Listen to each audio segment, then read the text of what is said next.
My name is Orlo Ellison. We're standing in front of a Lockheed AL-60. It's the designator is an Alpha Lima 60, and this happens to be a Foxtrot 5 model, which is a 400 horsepower.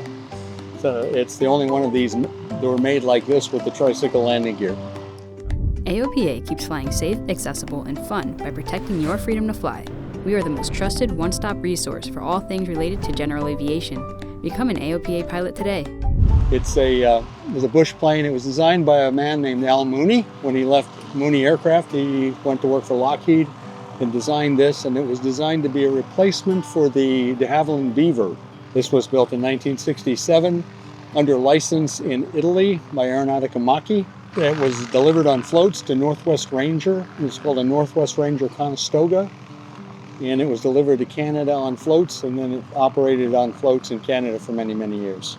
Later on, it became a jump plane, and I bought it originally about 30 years ago, restored it variously. I sold it a couple times, and the last time I bought it back, I decided to get it all fixed up and just keep it because it's a very enjoyable airplane to fly. Well, I almost had a couple mid-airs when it was silver and blue originally. And after a couple near misses by people who didn't see me, I decided that if you can't see an airplane this size, we need to do something. So I just painted it all yellow, but everybody called it my school bus. It was always a joke that I was flying the school bus. So this time when I restored it and I was gonna have to repaint it, I decided I'd repaint it as a school bus. And I'd thought about these characters, about putting some like school bus windows on it.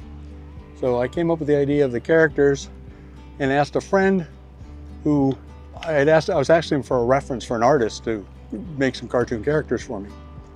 And my friend was a great artist, said, well, could I do it myself? It took him 1.5 years to come up with this set of characters.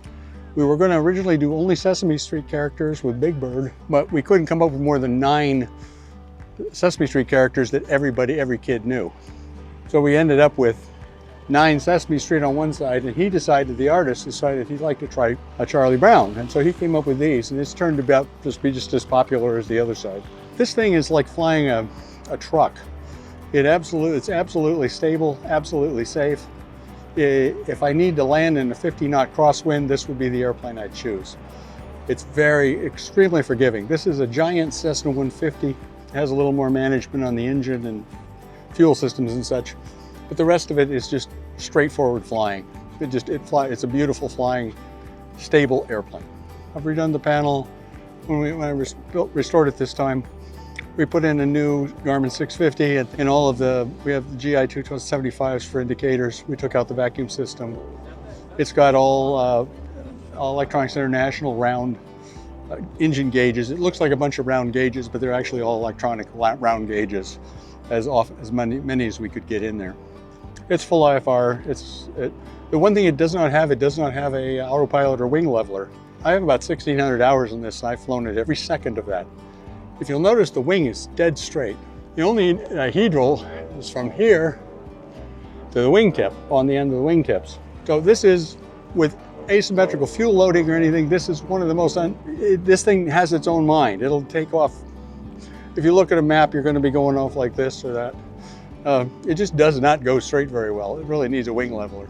It's an 8-cylinder IO720 Lycoming, 400 horsepower. I operate this as 6-passenger, and this one was actually built as a 6-passenger, which is unusual.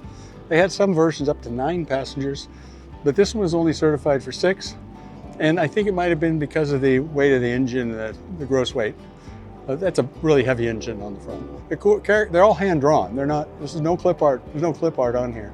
He kind of created the look and the feel and everything else. So the artwork is exceptional. It's the best part of this whole project. It's mostly for kids to see, get them interested in aviation, and hopefully this will inspire them to think that aviation is a little more friendly and more approachable.